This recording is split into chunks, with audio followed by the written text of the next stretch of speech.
ሰላም በሓሶት ዝግልበጥ ሓቂ የለን እንድዩ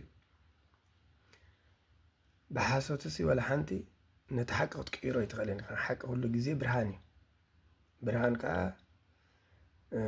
ኩሉ ኣብ ብርሃን ዝነብር ንሱ ሪኤካ ንስኻ ትሪኦ ማለት እዩ። ኣብዚ ወላ ሓንቲ ዘዳናግር የለን። ሓሶት ከዓ ፀልማት እዩ። ኣብ ሓሶት ዝሕብኡ ፍጡራት ኣለዉ። እዚኦም ኣብ ሓሶት ዝሕብኡ ምክንያት ኣብ ብርሃን ኮይኖም ክነብሩ ዓቕሚ ስለ ዘይብሎም እዩ። ምክንያቱ ብገዛ ርእሶም ክነብሩ ዘይክእሉ ኩሉ ግዜ ተሓቢኦም እዮም ዝነብሩ። ንምንታይ? ክሰርቁ፣ ከዳናግሩ፣ ካልእ ወላ ሓንቲ የለን። እዚ ተፈጥሮኦም እዩ። ሕጂ መወዳእታ ከዓ ንዕኦም እዩ ብስቃይ ዘንብሮም። ሓሳውሲ ካብኡ እንድሕር ወፂያታ ኣብኡ እንተላስ ኣብኡ እያ ትሰርሕ፣ ኣብ ገዛ ርእሱ እያ ትሰርሕ። ስለዚ እዚኣ ረኣይዋ ነቶም ሓሰውቲ ብኸመይ ክትፈልጦም ትኽእል? ኩሉ ሰብ ኣይኮነም ዝፈልጦም። እዚኣ ትሪእዋ፣ እዛ ሓንቲ ፍረ እዚኣ ትሪእዋ፣ እዛ ደቃቕ እዚኣ ነዚ ኩሉ እዚ ፈጢራቶ። ማግኔት፣ ናይ ማግኔት ብርሃን ሓንቲ ድሮብ እያ። እዚኣ ከዓ ከም ሓደ ኬሚካል ሪኣክሽን ማለት እዩ። ኬሚካል እያ እዚኣ ነቲ ብዙሓት ዝኣከብዎ። እዚኣ ሓንቲ ከምዚ ናይ ንህቢ ማለት እዩ። ቅድሚ እዚ ናይ ንህቢ ነጊረኩም እየ። ነህቢ ኩሎም ዝኣከብዎ ካብ ኩሉ ዕምባባታት እቲ ናቶም መራሒ ከምዚኣ ሓንቲ ንጣብ ምስ ሃባ እዩ ናብ መዓር ዝቕየር። ናብ መዓር ምስ ተቐየረ ከዓ ኩሎም እቶም ዝሰርሑ መግቦም ይበልዑ ክነብሩ ክኢሎም ኣለዉ ማለት እዩ። ሳላ መን እዮም ዝነብሩ ዘለዉ? ሳላ ትመራሒኦም ትመራሒኦም ናይቲ ቀንዲ ፈጣሪ ክነብሩ ዘይክነብሩን ዘገብሮም እቲ መራሒኦም እዩ። ስለዚ ድማ እዮም ንሶም ንሱ ዝበሎም ሕግታት ዘተግብሩ ማለት እዩ። በቲ ሕግታት ናትዮም ዝኸዱ ብስልምኡ ድማ የኽብርዎ። ሕጂ ሰባት ክደልዩካ ይኽእሉ እኳ እዮም። ንምንታይ ድለዩልካ? እቶም መዳናገርቲ ኩሉ ግዜ ንክብለፁልካ እዮም ዝደልዩካ እምበር ብዛዕባካ ኣኽብሮት ሃልዎም ብዛዕባካ ተምሳጥ ሃልዎም ኣይኮነን። ኩሉ ግዜ ማግኔት ከዓ እንታይ ይስርሑ? እታ ናቱ ብርሃን እዛ ትሪእዋ ዘለኹም እዛ ሴንተር እዛ ረቃቅ ትኽ ዝበለት መስመር ኣብዛ ዓንዲ ሕቆ ደላ እሳ እታ ናይ ማግኔት ብርሃን። እዛ ብርሃን እዚኣ ቪዚብል ላይት እያ ወይ ከዓ ዘይረአ ብርሃን ማለት እዩ። ነዚ ክርኢ ዝኽእል መሳርሒ ክሳብ ሕጂ ኣይተሰርሐን፣ ክስራሕ እውን ኣይክእልን እዩ። ንዑ እንድሕር ተሰሪሑ ንዕኡ ክሰርሕ ስልጣን ኣይህብን እዩ እቲ ብርሃን። እዚ እንድሕር ክትሪኦ ክኢልካ እሞ ባዕልካ ፈጣሪ ተቐይርካ ኣለካ ማለት እዩ። ስለዚ ፈጣሪ ዛር ቀጣን ትኺላ ማእከል ዘላ ትኽ ዝበለ ፈጣሪ ኩሉ ግዜ እንታይ መስመርናቱ ትኽ ዝበለ እዩ። ማግኔት ምስ ተደመሩ ምድማር ምዃኑ ትሪእዩ ዘለኹም። ምድማር ማለት እዚኣ ቁጥሪ ሓደ ትሪእዋ ኣለኹም። እዚኣ ኣብ ልዕሊኣ ከዓ እዚኣ ተፈጢራ ኣላ ተደሚራ ኣላ። እዚኣ ከዓ ኣብ ልዕሊኣ ተደሚራ ከምኡ እንዳበለ እዩ ዝድመር። ተፈጥሮ ከዓ ብምድማር እዩ ተፈጢሩ። ሓደ ብልዕሊ ሓደ ተደሚሩ እዩ ተፈጢሩ። ንኣብነት ሕጊ ናይ ተፈጥሮ እዚ ሕጊ እዩ። እትቁኑዕ ሕጊ እዚ ብርሃን ባዕሉ ዝፈጠሮ እዩ። ንሕና ኣይኮናን ፈጢርናዮ። ትቁኑዕ ሕጊ ርኣዩ ሓደ ብልዕሊ ሓደ እዩ ተደሚሩ ዘሎ። እዚ ከዓ ትኽ ዝበለ መስርዕ እዩ። ከምዚ ኢሎም እዮም ዝድመሩ። ምስ ተደመሩ ናይ ሓባር ብርሃን ይፈጥሩ ማለት እዩ። ናይ ሓባር ብርሃን ምስ ፈጠሩ ከዓ ኩሉ ግዜ ንመን እዮም ድህብዎ? ነቶም ተመሰጢ ማግኔት ዝበሃሉ። ተመሰጢ ማግኔት ማለት እቶም ማግኔት ኣትራክቲቭ ዝበሃሉ ማለት እዩ። ብማግኔት እሶም ኣብቲ ነቲ ቀጢን ብርሃን ነዚ እንታይ ገብርዎ ማለት እዩ? ኣብ ማእከሎም የእትውዎ። ኣብ ማእከሎም ኣእትዮም እንታይ ገብርዎ? ኣብ ውሽጦም እንታይ ኮንቲ ብርሃን ኣብ ውሽጡ ኮይኑ የሽከርክር ማለት እዩ። ንምንታይ ደሽከርክር? ንኩሎም መግቢ ንክህቦም በዚኣ ማለት እዩ። ብርሃን እዚ በዚኣ እያ ትኣቱ። በዚኣ ማእከል እያ ዘላታ ብርሃን። ኣብኣ ኮይና እንዳዘረአት ፈጣሪ እዚኦም ንኩሎም እንታይ ገብሮም ማለት እዩ? ንክፍጠሩ ገብሮም። ነዚኦም ሒዙ ዘሎ ግን እቶም ተመሰጢ ማግኔት ዝበሃል ትስማ ብምሉኡ ነታ ኣብ ውሽጢ ዘላ ቡኮ ነታ ብርሃን ናይ ማግኔት ሒዛ ዘላ ኣኽቢቦም ሒዞም ማደለዉ እትዮም ሱማ ብምልኦም ዘለዉ ንሶም ተመሰጢ ማግኔት ይበሃሉ። እዚኦም ከዓ እቶም ናን ማግኔት ዝኾኑ ኣብዚ ይፍጠሩ ማለት እዩ። እዞም ናን ማግኔት ኣብዚ ምስ ተፈጠሩ ከዓ እቲ ናይ ስጋ ዝበሃል ናን ሜታል ዝበሃል ከዓ እዚኦም እዮም ማለት እዩ። እንዳተደረቡ እንዳተደረቡ እንዳተደረቡ እንዳተደርዑ ከምዚ ናይ ሓምሊ ካውሎ እዚ እውን ከምኡ እዩ። እንዳተደረዐ ከዓ ኣካላት ይፍጠር ማለት እዩ። ሕጂ እዚ እቲ ሕጊ ተፈጥሮ ብምድማር እዩ ተፈጢሩ ምስ ተደመረ ከዓ እንታይ ይገብር ማለት እዩ። ነዚኦም እቶም ናን ማግኔት ዝኾኑ ማግኔት ዘይኮኑ ነገራት ንዕኦም የካፍሉ። መን እዩ ዘካፍሎም? እቲ ተመሳጢ ማግኔት እዩ ዝህቦም። እቲ ማግኔት ነቶም ተመሰጥናቱ እዩ ዝህብ። እቶም ተመሰጥናቱ ከዓ ብክልተ ግዜ እዮም ዘርብሕዎ። ከምዚ ኤን ቢን ኣብዚ ንህለኩም ኤን ንህለብዚ ቢ ከዓ እዚ ማለት እዩ። ቢ ከዓ ባሕሪ እዩ ተፈጢሩ። ባሕሪ እዩ ተፈጢሩ። ባሕሪ ክንብል ከለና ሲ እቲ እዚ ሕጂ ብቐጥታ እቲ ባሕሪ ዝንዲ ብምሉኡ እዚ ቢ እንታይ ማለት እዩ? እቶም ናን ሜታል ዝበሃሉ እቶም ናን ማግኔት ዝበሃሉ ብርሃን ምስ መፅኦም ሲ እንታይ እዮም ዝኾኑ? ናብ ፈሳሲ እዮም ዝቕየሩ። ብርሃን መፂዎ ናብ ፈሳሲ ዝቕየር እንታይ ሜታል እዩ። ካሊእ የለን። ኣብዛ መሬት እዚ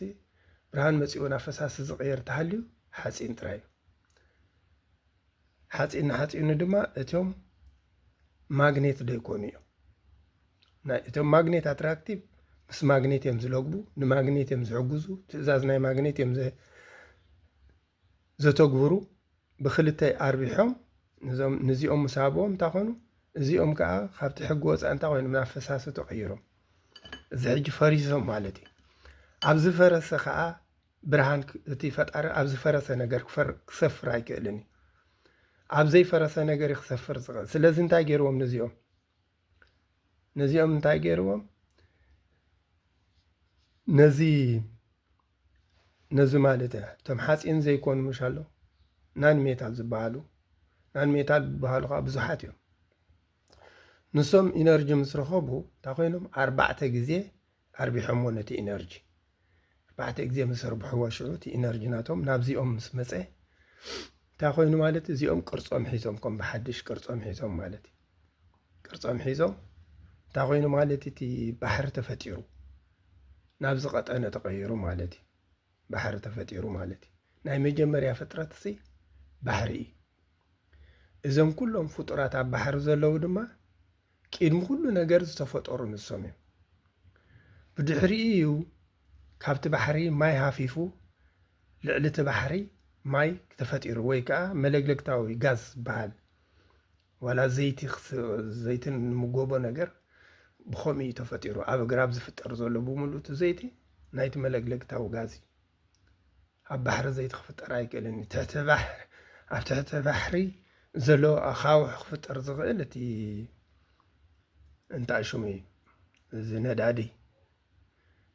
ጥራይ ክፍጠር ዝኽእል ኣብኡ እቲ ኔጌቲቭ ኢነርጂ ብምሉእ ንታሕቲ ስለ ዝኸይድ እቲ ፖዘቲቭ ኢነርጂ ከዓ ንላዕሊ እዩ ዝኸይድ። ስለዚ ኤን ቢን ከዓ እንታይ ኮይኖም ማለት እዩ ካብዚ ናይዚ ዘሎ ኔጌቲቭ ካብዚ ናብዚ ዘሎ ኔጌቲቭን ኣብዚ መፂኦም ተደሚሮም እዚ ብርሃን ፈጢሩ ማለት እዩ። ኖርማል ንሰብ ዝኾን ብርሃን እዚ ኦዚ ከዓ 2 ዜሮ እዩ። እዚ ኣብ ማእከል ኣለዎ ሓደ ኣሎ። 2 ዝኾነሉ ምክንያት ካብ 2 ስለ ዝተፈጠሩ እዩ። 40 ሚእታዊት ባሕሪ እንታይ እዩ? ሜታል ሃይድሮጅን እዩ። 60 ሚእታዊት ከዓ ናን ሜታል ሃይድሮጅን እዩ። ክልቲኡ ተደሚሩ እዩ ማይ ኮይኑ ዘሎ። ስለዚ እዚኦም ንላዕሊ ናይዚ ኤ ፖዚቲቭ ናይዚ ቢ ፖዚቲቭ ከዓ ንላዕሊ ምስ ወፁ እንታይ እዮም ዝኾኑ? ናይ ዩራኒየም ቅርፂ እዮም ዝሕዙ። ዝረቐቐ ጋዝ ዝኾኑ ማለት እዩ። ሕጂ ዩራኒየም ኣብ ትሕቲ ባሕሪ ወይ ኣብ ውሽጢ ባሕሪ ኮንካ ንትረኽቦ ጥራይ ኣብ ላዕሊ ኢኻ ክትረኽቦ ትኽእል። ካብኡ ሓሊፉ ከዓ ኣብዚያ ትሪእዋ ዘለኹም እዚኣ ዲያፍራም ኣላ ናይቲ ሳምቡኡን ልብን ዝሓዘ ቦታ ማለት ዛ ኤም ጌርያ ዘለኹ ናይቲ ሳምቡእ ቅርፂ እዚ ልቢ ከዓ ኣሎ ውሽጢ ማለት እዩ። ሕጂ እዚኦም እታ ዲያፍራም ኣብዚኣ ዘላ ምስ ተዓፅወት እታ ስፔስ ወይ ከዓ እታ ህዋ ትኸውን ማለት እዩ ሜን ኣካል ናይ ወዲ ሰብ ኣብቲ ኣሳምቡኡን ልብን ዘላታ እያ ኣብኣ ከዓ ዲያፍራም ዝበሃል ኣሎ ዝዓፀወ ማለት እዩ ምዝ ከይራኸብ ማለት እዩ ሕጂ ናብዚ ተዓቂኒ እዩ ዝኸይድ በዚ መስመር ናይ ፈጣሪ ዝበሃል ዝረቐቐ ትኽ ዝበለ መስመር እዩ ትኽ ዝበለ መስመር እዩ ጥውይዋ ኣይኮነን ጥውይዋ ዝገብሩ እዚኦም ተመሰጢ ማግኔት ዝበሃሉ ወይ ከዓ ማግኔት ኣትራክቲቭ ዝበሃሉ ትሪእዋ ዘለኹም ሕጊ ኣፈጣጥራ ሓፂን 3 ደረጃ እንዲ ዘለዎ እቲ ሓፂን ዘይኮነ ከዓ 4 ደረጃታት እዩ ዘለዎ እዚኣ ኩሉ ግዜ ናይ ሓንቲ ድሮብ እንታይ ሽሙ እዩ ዘለዋ እዚ ቪ ናይ ቪ ቅርፂ እዩ ዘለዎ ከምዚ ዝበለ እዩ ኩሉ ግዜ እዚ ከዓ ትዕፉን ከዓ ከምዚ ገይሩ ከዓ እፁ ማለት እዩ እዚኣ ተቅርፂ ናይታ ሓንቲ ዕፉን እዚኣ ሓንቲ ድሮብ ወይ ከዓ ከምዚኣ ነጊረኩም ዘለኹ ናይ ንህቢ ኣናህብ ኩሉ ግዜ ናይ ፈጣሪ ስራሕ እዮም ዝሰርሑ ልክ ኣናህብ መራሒኦም መን ንመራሒኦም ዘኽብርዎም ብዘይ መራሒ ሂወት ዘይብሎም ዝኾኑ ንሱ እዩ ዝምግቦም ንሱ እዩ ዝመርሖም ንሱ እዩ ስርዓተ ሕጊ ዝፈልጥ ሕጊ ናይ ብርሃን ዝፈልጥ ብምሉኡ ንሱ ስለ ዝኾነ ብናቱ መሪሕነት እዮም ዝኸዱ ብዘይ መራሒኦም ናብ ዘብልዎ የለን ንሱ እዩ መግቢ ዝፈጥረሎም ኩሉ ነገር መራሒ ከዓ ሕግን ስርዓትን ናይ ተፈጥሮ እንድሕር ዳኣ ይፈልጥ ኮይኑ ፍጡራትስ ክነብሩ ይክእሉን እዮም ማለት እዩ ብጀካ ንዓይ ድመስሉ ካልእ ክህልው ይብሎን ኢሉ ንኩሎም ንከጥፍኦም እቶም ንዑ ዘይመስሉስ ከጥፍኦም ይኽፍትን ማለት እዩ ምክንያቱ ኩሎም ከዓ ክህልው ኣለዎም ኩሎም ኢነርጂ ስለ ዘለዎም ማለት እዩ እዚኣ ማግኔት እያ እዚ ከዓ ተመሰጢ ማግኔት እዩ ተመሰጢ ማግኔት ማለት እቶም ማግኔት ኣትራክቲቭ ዝኾኑ ምስ ማግኔት እዚ ኣትራክቲቭ ዝኾኑ ተመሰጢ ዝኾኑ ማለት እዩ እዚ ኣልቦ ማግኔት ዝበሃል ከዓ ናን ማግኔት እዩ እዚኦም ሕጂ እንድሕር ዳ እዚኦም እቲ 3 ግዜ እዮም ዘርብሕዎ ነቲ ኢነርጂ እዚኦም ከዓ 4 ግዜ እዮም ዘርብሕዎ ሕጂ ማግኔት በዚ ስራሕ ናይ እዚኦም ኣዝዩ እዩ ዝምሰጥ እቶም ኩሎም ግርጭት ዕግርግር ዘምፅኡ ከዓ እዚኦም ክልቲኦም እዮም ምክንያቱ ዝለዓለ ኢነርጂ ስለ ዘለዎም ልዕሊ ፈጣሪ ኢና በሃልቲ እዮም ነዚ ከየጥቅዕዎ ግን እዞም ተመሰጢ ማግኔት ነዚ ቀንዲ ማግኔት ተኸላኸልትን ሕግታት ናቱ ኣኽበርትን ስለ ዝኾኑ እዚኦም ከዓ ኣዝዮም ተኸላኸልቲ እዮም ማለት እዩ እዚኦም ከዓ ነቲ ቀንዲ ፈጣሪ ዝከላኸልሉን ትእዛዛቱ ዘኽብሩን ዘመሓላልፉ ወሃብቲ ኢነርጂን እዮም ነዚኦም ምስ ከጥፍዎም ተዝደልዩስ ኢነርጂ ምኸልዎም ግን ብዘይ እዚኦም ሂወት ከምዘየለ ስለ ዝፈልጡ በቃ በታ ሕግን ስርዓትን ገይሮም እዮም ሰጥ ደብሎም ሕግን ስርዓትን ሒዞም ክኸዱ ተኮይኖም እዚኦም ከዓ እንታይ ገይሩሎም ዘሎ ማይ ሕጂ ማይ እንድሕር ኣሎ እቶም ዝሞቱ እዚኦም እዮም እዚ ሓፂን ዘይኮነን እዞም ናን ማግኔትን እዮም ድሕሪ ነዊሕ ግዜ ክሞቱ ዝኽእሉ ግን ማይ ስለ ዝፈጠረሎም ኣይሞቱን እዚኦም ይሞቱ ግን ተሓዲሶም ክሕድሶም ዝኽእል እዚ ስለ ዘሎም ባዕሉ ስለ ዝሕድሶም ኩሉ ግዜ እንታይ ኣሎ ማለት እዩ እቲ ሂወት ኣሎ እዚኦም ቆወምቲ እዮም እዚኦም ከጥቅዕ ዝኽእል ሓይሊ የለን ዋላ ዝደቀቀ ይሃልዎም ግን ዝረቀቀ ብርሃንን ክርእዎም ከዓ ስለ ዘይክእሉ እዚኦም ሰባት ኣለዉ ሕጂ እዚ ረቂቕ ብርሃን ናይ ዛትኽ ዝበለት መስመር ከምኡ ዘለዎም ኣለዉ ከምኡ ዘለዎም እንድሕር ኣለዉ ነቶም ሓሰውቲ ፅቡቅ ገይሮም እዮም ዝፈልጥዎም ከመይ ገይሮም ሕስቡ ኣለዉ ፀቢቖም እዮም ዝፈልጥዎም ማለት እዩ ስለ ዝፈልጥዎም ከዓ ኣይዳናገሩን ስለ ዘይዳናገሩ ከዓ ሙሉእ ክእለት ሙሉእ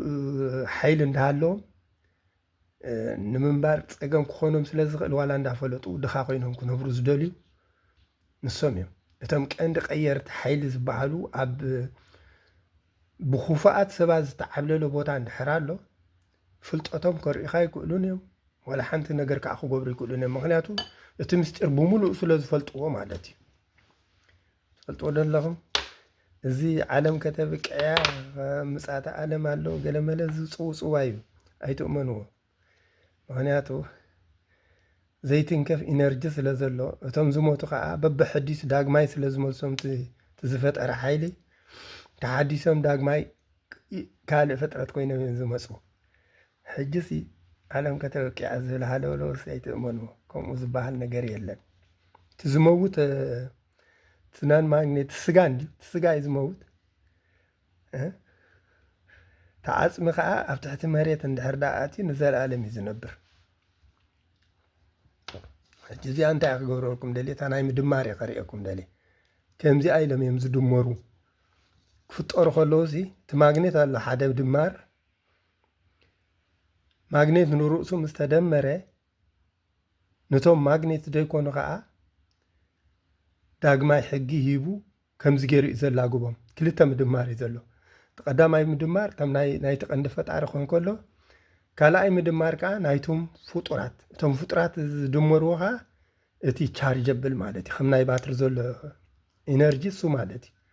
كمزي ايلم يمز دمرو كمزي ايلم يمز دمرو قطر زبال كان نسي ترديكم دلو زدمروم كا بعلت ماغنيتي اتملاغوبو زبالسي زي حجير ايوا زعفون زيا ابزا برك زي ايات وص خمزي ايلا كالا اي تخت وص تخوينا خا ابزيا لعليت بزي ايات وص سالسي تخت وص تخدليا خا بزا شنخ زي خمزي اندا بلتات وص عبدك سب زلو ملاغوبونا صنتخا اسيو ابزيا ام غير يالخو اذا ام زي اتربا دلخم نايتا غوليا ابزا غول زيا كل غزي زا غول زيا خا تعصيا مز خبد زي نخير رخب مالتي كل غزي زيا عصوتيا كم زي لا تعصو زحدي تا مريت دلنا يا خا نحنا ابزيا ابز بحر زبالكا ابز تحتي ابراخ مسلو بحري ابراخي ابتانا يا ابراخ ابزيا تعصو از بحري كابزين تحت بحري كابزين تحت خاكساب زغولو زلو خاطر نحنا نبرولي مس غوبوتاتو مس غلميلي زلو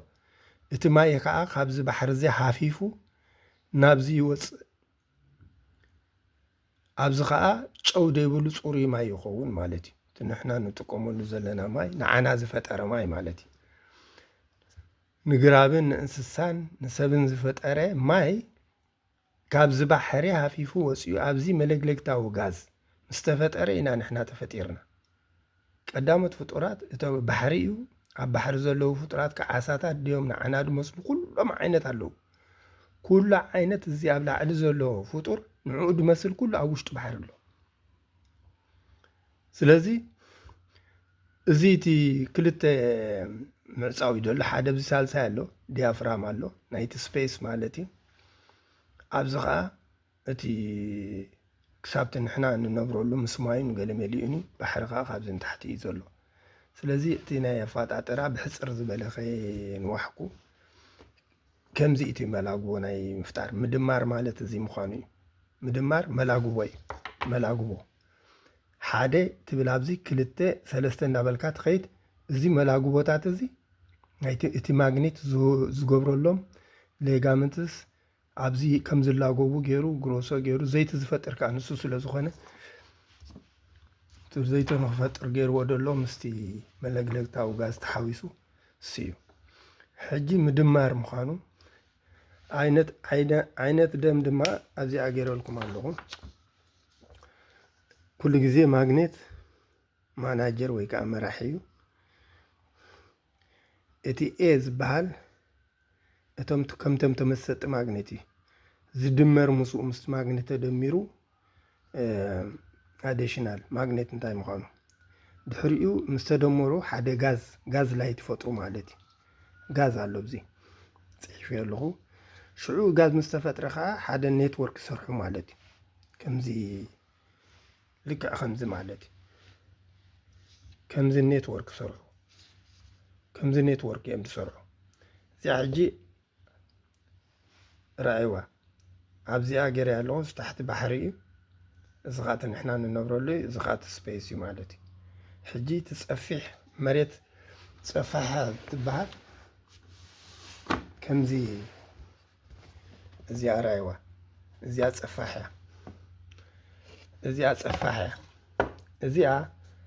صبا مسفل حكاية انت يزغون بلهمت يشفنو نتلعلي زي أبوشت نايزي نقوقعتوا غابزا حنصاص زي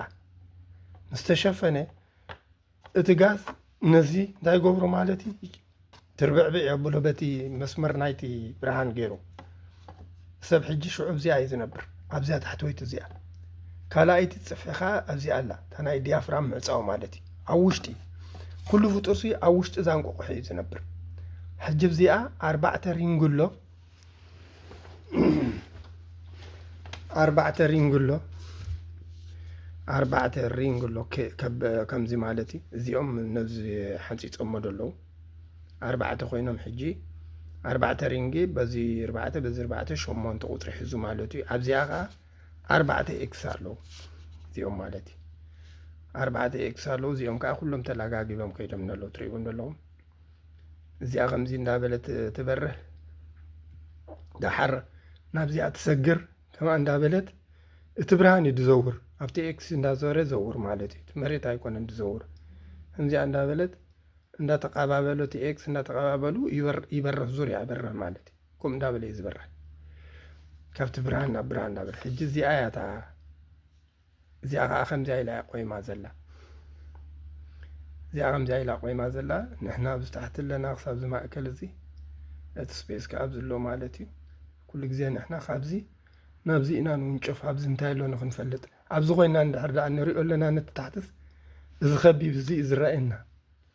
تسب زور نبرل زول صفحي تجالاديدو زامريت متربع إلى تبحر منغو آتيو ترابع والو تسراور نايت برهاني ترابع وازلو حج خالق متربع خمس أيك إلني متى ما وشت دلو ناين دا دغاسات كا وي سخزونو إنرجي فنصيغون كوصخول يمن العلي ولا عند صقم يبلون زخونه شجر كيم صخا تبحرلو ما يالو بالعلي زي ملك تاولو برد علو نخلهم كنترول يزغبرهم زخ حساب زهالو خاني موداتاني عالم كمصيو طفات علو خمز خوون قليلن ماي معلقلق كمص خيلي هاي ماي معلقلق كمص خيلي راسن اندحر برتي مريت بزح ماي حاريمو بزح لقلق قبري خيلي نتي مريت نخزحلو نعم نورو نخملصو إذا حدا نوصخ متصخ إلي نوصخها نصبق نجار مفتاري إذا متصخ كل جزء عقرقر نحدا نلوتي وين نتفات وين نصبق مالتي تفات انت وينو قال نجارات تفيو نعم نوري إذا ملصو تعرش كعلم كتبك حزب العلو لوجن يلا كم خجت كجت ما يكلم مخناتو كله نناتو مدهاني تفتير لي برد علو بحرلو او تي ملقلق تاو ما يالو نسخه بتاعم زحل نتي صرح نحاوزي سميو زيتسي نزقاصل نغرسي اي خمزي قاصل يزغبرو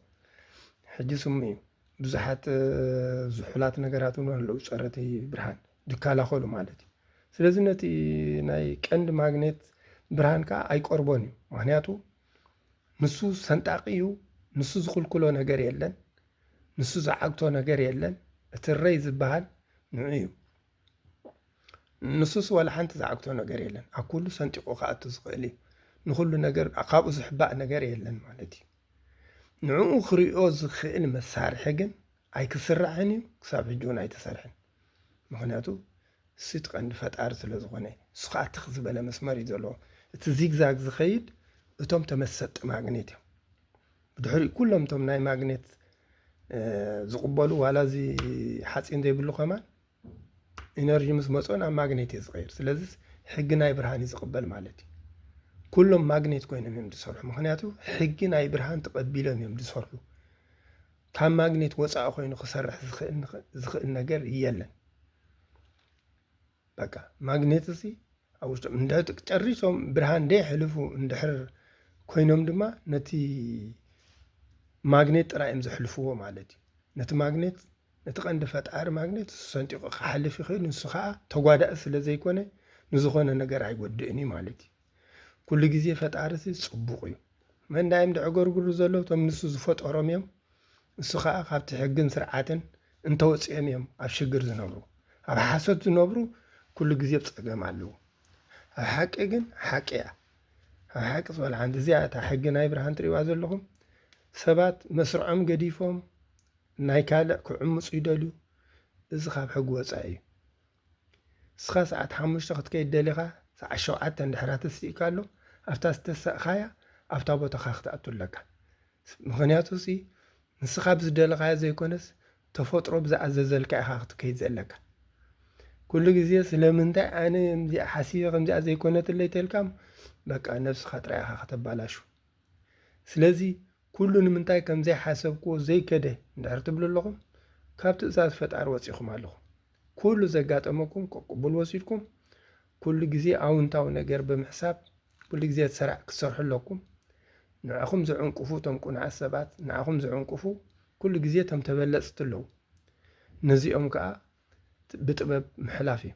ምክንያቱ ካልእ ዋላ ሓንቲ ትገብሮ ነገር እንተመፂኦም ካብ ኢድካ ካብ ምክልኻል እዩ ካልእ የለን ካልእ ሕማቕ ነገር ክትሓስብ የብልካን ካብ ምክልኻል ሓላፍካ ስለዚ እቲ ሕጊ ናይ ብርሃን ባዕሉሲ ምሳኻ እዩ ዘሎ ከላኸለልካ እዩ እንድሕር ብሕጊ ብርሃን ተኸይድ ኮንካሲ ዋላ ሓንቲ ዓቕሚ ይብሎም እንሶም ካብ ምሕሳውን ምዕግርጋርን ሓሊፎም መወዳእታ ከዓ ንዕኦም እዩ ዘጥቅዖም ድሕር ብትኽ ዝበለ ሕጊ ትኸይድ ኣለኻ ኩሉ ግዜ ብርሃን ምሳኻ እዩ ሓቂ ሒዘ ዝኸደ ኩሉ ግዜ ንሓቂ ክደፍን ዝኽእል ሓሶት የለን እቶም ሓሰውቲ ባዕሎም እዮም ነቲ ሽግር ካብ ግዜ ናብ ግዜ ዝጥሕልዎ ባዕሎም እዮም ስለዚ እዚኣ ሕፅር ብዝበለት ኣነግረኩም ንዚኦም ሓሰውትን መደናገርትን እንዳፈራርሑ እንዳርዓዱ ክነብሩ ዝደልዩ ነዚኦም ኣይተስምዕዎም ኩሉ ግዜ ንኩሉ ሰብ ኣፍሪሖም ኣርዒዶም ኣብታ ንሶም ዝደልይዋ ጨቢጦም ከንብርዎ ዝደልዩ መደናገርቲ እዮም መደናገርቲ ተበለፅቲ እዚኦም ኩሎም ሰረቕቲ ማለት እዩ ዘይናቶም ባዕሎም ሪፆም ክነብሩ ዘይክእሉ እቲ ሪፅና ዝብልዎ ሰሪሕና ድብልዎ ኩሉ ካልእ ሰብ ድሰርሓሎም እዮም እቶም ድሽቁጡ እቶም ብሆቴል ዝኸፍቱ ኩሉ እቶም ኣፍረይቲ ሰባት ደፍረይሎም ንክገብሩ እምበር ባዕሎም ኣፍረዮም ዝነብር የለን ዋላ ሓንቲ እዛ ኩላ ኣፍሪቃ ምስ ሃብታ ካል ኣብ ድኽነት ትነብር ዘላ ኣብ ሓሶት ስለ ትነብር ዘላ እዩ ኣብ ሓቂ እንተትህሉ ነይራሲ እቲ ብርሃን ከዓ እቲ መገዲ መኸፈተላ ነይሩ እቲ ምሳኣ ዘሎ ሃብቲ ከዓ ምሰርሖቶ ነይራ እያ ስለዚ ሓሶት ኩሉ ግዜ ኣብ ፀልማት እዩ ዘንብር ካብ ሓሶት ወፂኹም ኣብ ሓቂ እንድሕር ተጓዒዝኩም ግን እቲ ብርሃን ከኣተን መገድታት ነቶም ንኩሉ ዘይኮነስ ነቶም ናይ ብርሃን ሰባት ክኸፍተሎም እዩ ኣኽብርዎም ሓዝዎም ትብለፁሎም ዘይኮንኩምስ ልክዕ ከምታ ማግኔት ከምታ ፈጣሪ ዝገብራ ፈጣሪ ውቡእ ስርሑ ንክሰርሕ እቶም ተመሰጢ ናቱ ምስኡ ስለ ዘለዎ እዮም እቶም ተመሰጢ ማግኔት ዝበሃሉ ወይ ከዓ እቶም ማግኔት ኣትራክቲቭ ዝበሃሉ ንሶም ኣኽቢቦም ኩሉ ነገር ስርሑ ንክሰርሕ ነፃ ስለ ዝገብሩ ሰላም ስለ ዝገብሩሉ እዩ ንኩሉ ነገር ኢነርጂ ዝህብ ዘሎ ማለት እዩ ስለዚ ፈጣሪ ኩሉ ግዜ ሰናይ ተግባር እዩ ዝሰርሕ ኩሉ ግዜ ብርሃን እዩ ዝገብር እቶም ተቐበልቲ ብርሃን ዘይስርሖም ዝሰርሑ ብዙሕ ኢነርጂ ስለ ዝሕዙ ንሕና ንሓይሽ ንሕና ንበልፅ እናብሉ ነብሶም እዮም ዝንእዱ ነብሶም እንዳነኣዱ በቃ ልዕሊ ፈጣሪ ክኾኑ ዝደልዩ ዋላ ሓንቲ ዘይፈጥሩ ኮይኑሶም ልዕሊ ፈጣሪ ንሕና ኢና ፈጣሪ ዝብሉ ኩሉ መናጭቶም ዝኣከብዎ ሃብቲ እዩ ሕጂ እዚኣ ሕፅር ዝበለ ነቶም ተመሰጢ ማግኔት እንተሃሊኹም ኤግዛክትሊ ክርዳእኩም እዩ ተዘየለኹም ከዓ እንታይ ንገብረኩም ዋላ ሓንቲ ንገብሮ ነገር የለን ተዘየለኹም የለኹምን ማለት እዩ እቶም እዚ እቲ ዝርድኦ ዓለም ተጠቒሙሉስ ካብ ፍርሕን ራዕድን ድሒኑስ ኣብ ስራሕ ይተዋፊሩ ደሎ እዚኣ ረኣይዋ ሕጂ ኩሉ እዚ ከዓ ቪ ትሕዝቶ እዩ ዘለዎ ቪ ማለት ከዓ እዚኣ ኩሉ ግዜ እታ ናይ ጓል ኣንስተይቲ ቅርፂ እያ እቲ ናታ ፍረ ነብሲ ኩሉ ግዜ ብውሽጢ እዩ ናታ ምክንያቱ ተቐባሊ ኢነርጂ ስለ ዝኾነ ዋዒ ገለ ኣይሸግሮን እዩ ወዲ ግን ናይ ገዛ እርሱ ኢነርጂ ስለ ዘለው እቲ ፍረ ነብሱ ብደገ እዩ ዝወፅእ ምክንያቱ ዛሕሊ ክረክብ ስለ ዘለዎ ማለት እዩ እዚ ናይ ወዲ ቅርፂ እዩ ዋይ ቅርፂ ኣለዎ እዚኣ ከዓ ቪ ቅርፂ ኣለዋ ናይ ጓል ኣንስተይቲ ማለት እዩ ኤም ኣብዚ ኣሎ ኤም ኣብዚ ኣሎ እዚ እቲ ናይ ጎሎ እዩ እዚ ከዓ እቲ ናይ ሳምቡ ቅርፂ እዩ ዲያፍራም ኣሎ ኣብዚ ዝዓፁ ማለት እዩ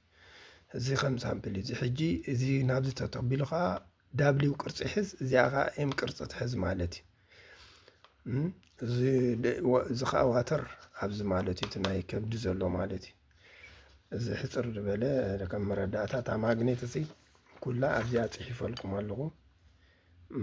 እታ ማግኔት እትብል ሽም ኩላ ብዝርዝር ተፃሒፋ ኣላ እዚኣ ኤሌክትሮን ትብል ኣላ ኤሌክትሮን ማ ኤሌክትሪክ ወይ ከዓ ኤሌክትሮኒክ ወይ ከዓ ኤሌክትሮ ማለት ከዓ ሓደ ብርሃን ማለት እዩ ኣብ ውሽጢ እዛ ሓንቲ ፍረ እዚኣሲ 10 ኤሌክትሮን ኣለዉ እዛ 10 ኤሌክትሮን ከዓ 10 መላግቦታት ይሰርሑ ማለት እዩ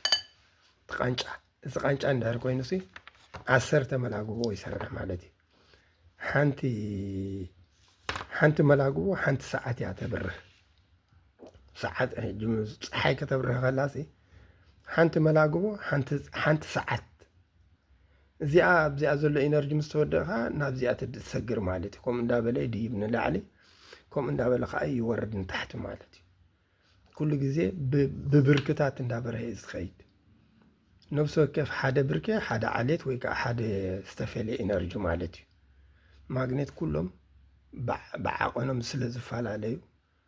በብናቶም ዓቐን እዮም ተሰሪዖም ኣብዚ ሓደ ድሕሪ ሓደ ተሰሪዖም ዘለው ነናቶም ኢነርጂ ስለ ዘለዎ እዩ እዚ ብታሕቲ ዘሎ እንድሕር ኣብዛ ኣትዩ ኣብዘይ ቦትኡ እንድሕር ኣትዩ ኣብዘይ ሕማሙ እዩ ዝበፅሕ ወይ ክመውቲ ማለት እዩ ዘይዓቐኑ ኢነርጂ ይቕበል ማለት እዩ ኩሉ ግዜ ነናቶ ዓቐን ኢነርጂ ክወስድ ኮይኑ ልክዕ ኣብ መስርዑ ከዓ ትኽእል ኣለዎ ሓደ ድሕሪ ሓደ ተሰሪዑ ከምኡ ተፈጥሮ ተሰሪዑ ዘሎ ዓንዲ ሕቆኻ ከምኡ ተፈጢሩ ኣሎ ኣፃብዕትኻ ረኣዮ ሓደ ድሕሪ ሓደ ተሰሪዑ ዘሎ መላግቦታት ገይሩ እዚ ምድማር እዩ ሓደ ብልዕሊ ሓደ ተደሚሩ እዩ ተፈጢሩ ምድማር ድሕሪኡ ከዓ እትዮም ማግኔት ኣልቦ ዝኾኑ ወይ ናን ማግኔት ብሰለስተ ግዜ የርብሕዎ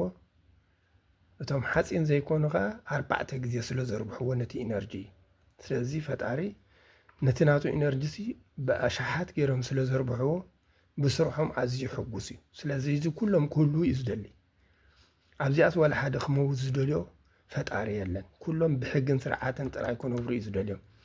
ስለዚ ከዓ ንኩሎም እንታይ ሂቦም ናይ ማግኔት ሕጊ ሂቦም ኩሎም ኢነርጂ ምስ መፆም ኩሎም እንታይ እዮም ዝኾኑ ማግኔታዊ ትሕዝቶ እዩ ዘለዎ ስለዚ ብሕጊ ብርሃን ብሕጊ ናይ ማግኔት እዮም ዝሰርሑ ዘለዉ ኩሎም ማግኔት ግን ናይ ገዛእ ርሱ ኢነርጂ እዩ ዘለዎ ካብ ዋላ ሓደ ይቅበልን ባዕሉ እዩ ዝፈጥር እዚኦም ግን ኩሎም ናቶም የብሎምን ምስ ተዋህቡ ጥራይም ኢነርጂ ዝፈጥሩ ማለት እዩ ተመሰጢ ማግኔት ግን ምስኡ ናቱ ባህርያት ወይ ናቱ ተመሰጢ ወይ ናቱ ስለ ዝኾኑ ኩሉ ግዜ ናብኦም ቀልጢፎም ፕሮቴክት ገይሮሞ ዘለዎ ማለት እዩ እሶም ተቐቢሎም ከዓ 2 ግዜ ጥራይም ደርብሕዎ ንሶም እዚ ሕጂ ኤም ኣሎ እዚ ኣነ ድወስኽክዎ እዩ እቲ ቀንዲ ማግኔት ወይ ከዓ ማነጅ ወይ ከዓ ማናጀር ዝኸውን ድሕሪ ኤ ኣሎ ድሕሪ ኤ ቢ ኣሎ ድሕሪኡ ኤን ቢን ኣብዚኣትዮም ኔጌቲቭ ዝኾኑ ካብዚ ናይ ኤ ዘሎ ኔጌቲቭን ካብ ናይ ቢ ዘሎ ኔጌቲቭን ወፂኦም ኣብዚ ኮይኖም ኣለዉ እዚ ብርሃን እዩ እዚ ከዓ እንታይ እዩ እቲ ናን ማግኔት ማለት እዩ ሕጂ ዝኦ ማይ እዩ ማይ ከዓ ንኩሉ እዩ ዝህብ ንኩሉ ካብ ዝኾነ ግን ኣይቅበልን ማይ ኮይኑ ጥራይ ዝነብር ብርሃን ከዓ ብርሃን እዩ ክውስኽን ክቕንስን ዘኽእሉ ከዓ ኣብ ዘለዎ ቆምቲ እዚኦም 3 እዚኦም ማለት እዩ ፈጠርቲ ስለ ዝኾኑ ምስ ማግኔት ኮይኖም ስለዚ እዚኣ እታ ናይ ፍጡራት ኢነርጂ እዛ ኤብን ኦን እዚኣ ከባብ ማለት እዩ እቲ ቀንዲ እቶም ቀንዲ ነገር እዚኦም እዚ ኣድማሳዊ ተቐባሊ እዩ እዚ ከዓ ኣድማሳዊ ወሃቢ እዩ እዚ ማዩ እዚ ከዓ ብርሃን እዩ ማለት እዩ እዚ እውን ናይ ብርሃን ናይ 2 ውፅኢት እዩ 2 ዚሮ እዩ ዘለዎ ስለምንታይ እቲ ሓደ ናይ ሜታል 40 ሚእታዊት ናይቲ ናን ሜታል ከዓኒ 60 ሚእታዊት ኮይኑ ዝቆመ ማይ እዩ ስለዚ ክልተ ዚሮ ኣለዎ ማለት እዩ እዚ ናይ ፍጡራት እዩ እዚ ከዓ እቲ ቀንዲ ፈጣሪ እዩ ማለት እዩ እዮም ሰለስተ እዚኣ ከዓ ቀንዲ ፈጣሪ ናይ ቀንዲ ፈጣሪ ቦታ ዝሓዙ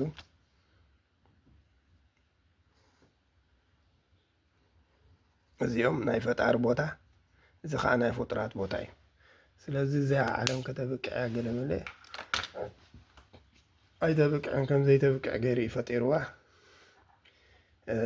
ተጋጠመ ዕለቕ ተጋጠመ ፍንጃር ናይ እሳተ ጎመራ ይካልእ ዋላ ሓንቲ ዘጋጥም ነገር የለን ሰብ ግን ካብ ጎላጉል ምስፋር ኣብ በረኽቲ ቦታ ናይ ምስፋር ክቕይር ኣለዎ ምክንያቱ ናይ ማይ ዕልቕልቓት ናይ ግድን እዩ ከጋጥም ምክንያቱ ኣግራብ ዘይብሉ ቦታ እንድሕር በዚሑ እቲ ግራብ ማይ ናይ ምስሓብ ወይ ከዓ ማይ ካብ ባሕሪ ስሒቡ ኣጻሪ ናይ ምምፃእ ክእለት ኣለዎ እዚ ኣግራብ እንድሕር ጠፍኡ ኣለዉ ከዓ ብዙሕ ኢነርጂ ይጠፍእ ኣሎ እቲ መለግለግታዊ ጋዝ ዝበሃል ይውሕድ ስለ ዝኾነ ኣብ መሬት ዘለዉ ቻርጅ ናይ ምግባር ብዙሕ ኢነርጂ ናይ ምፍጣር ስለ ዝፍጠር ምፍንጃራት እሳተ ጎመራታት ክበዝሕ ይኽእል እዩ ነዚ ንምዝሓሊሉ ከዓ ብዙሕ ማይ ኣብ መሬት ክፈስስ ክገብር ይኽእል እዩ ምክንያቱ ነቲ ጋጢሙ ዘሎ ኮንትሮል ንምግባር ንምቁፅፃር እዩ ስለዚ ናይ ማይ ዕልቕልቕ ተዘይኮይኑ እቲ ሓደጋ ናይ ካልእ ዓለም ከተበቂዓ ክጠፍያ ዝብል ሃለውለው ምፆታ ዓለም ኣሎ ዶ እዚ ኣይትእመኑሉ ከምኡ ዝበሃል ኣየጋጥምን እዩ ከምኡ ዝበሃል ኣብ ፈጣጠራ የለን ኣብዚ መሬት እዚ ርግፀኛ ኮይነ ዝነግረኩም ዘለኹ ሰላም